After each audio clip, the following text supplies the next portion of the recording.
கற்றது தமிழ் தங்க மீன்கள் என தமிழ் சினிமாவுக்கு தரமான படங்களை கொடுத்து ரசிகர்கள் மத்தியில் தனக்குன்னு ஒரு அங்கீகாரத்தை பெற்றிருக்கக்கூடிய இயக்குனர் ராம் அவர்களுடைய இயக்கத்தில் சிவா அவர்களுடைய நடிப்பில் சமீபத்தில் தேட்டர்ஸில் வெளியாகி இருக்கக்கூடிய திரைப்படம் தான் பறந்து போ. இந்த திரைப்படம் எப்படி இருக்குது அப்படின்னு பார்த்தீங்கன்னா, முதல்ல பறந்து போ திரைப்படத்தினுடைய கதை.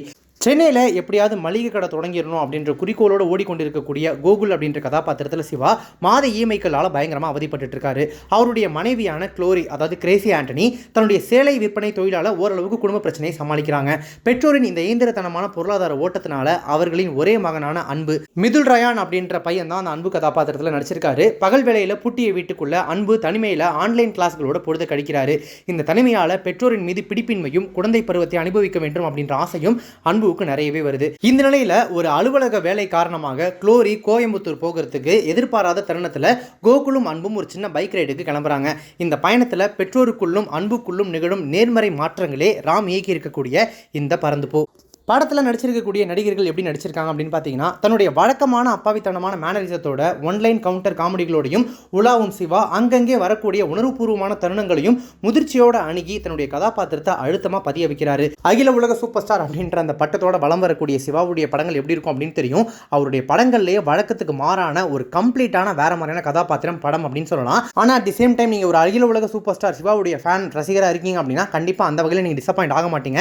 ஏன்னா வழக்கமான சிவாவுடைய கவுண்டர் கதையிலிருந்து விலக வைக்காத வகையில் நேர்த்தியாவே கையாண்டிருக்காரு இயக்குனர் ராம். மகன் மீதான பாசம், கணவன் மீதான காதல், பொருளாதாரம் கொடுக்கக்கூடிய அழுத்தம், தங்கை மீதான ஏக்கம் என உணர்வுகளின் வெளியில பறக்கக்கூடிய குளோரி கதாபாத்திரத்திற்கு கச்சிதமாக பொருந்தி போறாங்க மலையாள நடிகையான கிரேஸ் ஆண்டனி. இதுதான் அவங்களுக்கு முதல் திரைப்படம். மலையாள நடிகையான இவங்களுக்கு ஒரு சரியான அறிமுக திரைப்படம் தமிழ்ல அப்படின்னு சொல்லலாம். படம் ஃபுல்லாக ஒரு மாதிரி சீரியஸாக வர்றவங்க கிளைமேக்ஸ் காட்சியில் அடிக்கிற லூட்டியில் தேட்டர் முழுக்க சிரிப்பலைகளையும் அல்றாங்க. சிறிது மீறினாலும் ஓவர் டோஸ் மோடுக்கு போயிடக்கூடிய அன்பு கதாபாத்திரத்திற்கு தேவையான கச்சிதமான நடிப்பை மிதுல் ரயான் அப்படின்ற சிறுவன் கிட்டேருந்து வாங்கியிருக்காரு இயக்குனர். நகைச்சுவை தாண்டி எமோஷனல் காட்சிகள்லையுமே நம்மளுடைய அன்பை பெறுறாரு இந்த அன்பு. அஞ்சலி, அஜு வர்கீஸ் ஆகியோர் குறைந்த திரை நேரத்தில் கவனிக்க வைக்கிறாங்க. விஜய் யேசுதாஸ், பாலாஜி சக்திவேல் ஆகியோர் கொடுத்த வேலையை செஞ்சிருக்காங்க. ஓகே, படம் இப்போ டெக்னிக்கல் அஸ்பெக்ட்ஸில், அதாவது தொழில்நுட்ப ரீதியாக எப்படி எடுக்கப்பட்டிருக்கு அப்படின்னு பார்த்தீங்கன்னா, பயணங்களின் நிலவியலையும் எமோஷனல் தருணங்களில் கதாபாத்திரங்களின் உணர்வுகளையும் ஃபீல் குட் மீட்டர்லேருந்து விலகாம ரொம்பவே நேர்த்தியாக கடத்திருக்காரு ஒளிப்பதிவாளர் NK ஏகாம்பரம். இதற்கு மதி VS-இன் படத்தொகுப்பும் தேவையான பங்களிப்பை கொடுத்திருக்கு. அங்கங்க வரக்கூடிய ட்ரோன் ஷாட்டுகளும் இந்த படத்தலுக்கு சிறகையே விரிச்சிருக்கு அப்படின்னு சொல்லலாம். சந்தோஷ் தயாநிதியோட இசையில மதன் கார்கி வரிகள்ல குழந்தைகளோட உலகத்தையும் அவங்களோட பார்வையையும் பேசும் பாடல்கள் குழந்தைகளின் மொழியிலேயே படம் நடிகளும் திரைக்கதையோடு பிணைந்து கதை கருவிற்கு கை கொடுத்திருக்கு. இந்த பாடல்களுக்கு இடையில அங்கங்க தென்படும் மேகக்கூட்டம் போல வரக்கூடிய யுவன் சங்கர் ராஜாவின் பின்னணி இசையிலையும் குறையதும் இல்லை. சமகால குழந்தைகளின் உலகம், அவர்களுக்குள்ள இருக்கக்கூடிய சிக்கல்கள், அவற்றை பெற்றோர்கள் அணுகும் முறையில் இருக்கும் சிக்கல்கள் போன்றவற்றை எமோஷனலாகவும் காமெடியாகவும் பேசியபடி தொடங்குது படத்தினுடைய திரைக்கதை. சிக்கல்களுக்கான தீர்வுகளை சின்ன சின்ன துணை கதாபாத்திரங்கள் கிளை கதைகளின் உதவியோடு விவாதிக்கிறது படத்தினுடைய திரைக்கதை. பரபரப்பு திருப்பங்கள் இல்லாமல் நேர்கோட்டில் நிதானமாக பயணிக்கக்கூடிய படத்தினுடைய ஸ்கிரீன் பிளே காமெடி, எமோஷன் என மாறி மாறி வந்தாலும் ரொம்ப அழுத்தமாகவே நகருது. சிறுவனுடைய சேட்டைகள், அதனால் அல்லாடக்கூடிய தந்தை என காட்சிகள் வரிசை கட்டுது. இவற்றில் சிறுவனின் சேட்டைகளில் அதீத தன்மை எட்டி பார்க்காத வகையில் நியாயமான காரணங்களும் அக்காட்சிகளினுடைய இடம்பெற்றிருக்கு. இயக்குனர் ராமின் அன்பு சூழ் உலகமும் மனிதர்களும் திகட்டாத வகையில் கச்சிதமான அளவில் நின்று விடுவது படத்திற்கு பலம். படத்தினுடைய ஹீரோவான கோகுலினுடைய அப்பா கோகுலினுடைய மகனான அன்பு என 3 ஜெனரேஷனுக்குள்ள நடக்கக்கூடிய அந்த உரையாடல் காட்சி கலகலப்பு. காக்ரோச், அதாவது கரப்பாம்பூச்சி அப்படின்னு சொல்லி இங்கிலீஷில் தன்னை அறிமுகம் செய்து கொள்ளக்கூடிய அந்த குட்டி குழந்தை கிட்டேருந்து பெறப்பட்ட நடிப்பில் கியூட்னஸ் ஓவர்லோடட். தண்ணி கேன்கள் நிறைய இருக்கக்கூடிய கைப்பையை வச்சுக்கிட்டு அதை திறந்து கூட பார்க்காம தாகத்தில் ஓடிக்கிட்டே இருக்கக்கூடிய சிவா ஆண்களினுடைய அந்த அவசரகதி உலகத்தை ரொம்ப அழகாக அந்த கதாபாத்திரத்தின் வழியாக பிரதிபலிச்சிருக்காரு. அதே சமயம் சில காட்சிகளில் யதார்த்தத்தை மீறும் வசனங்களை தவிர்த்திருக்கலாம். படத்தினுடைய கிளைமேக்ஸ், அதாவது இறுதி காட்சியானது அதன் சுவாரஸ்ய எல்லையை மீறி மலை ஏறிக்கொண்டே போவது கண்டிப்பாக பார்க்குறவங்களுக்கு கொஞ்சம் லைட்டாக டயர்டாக வைக்குது.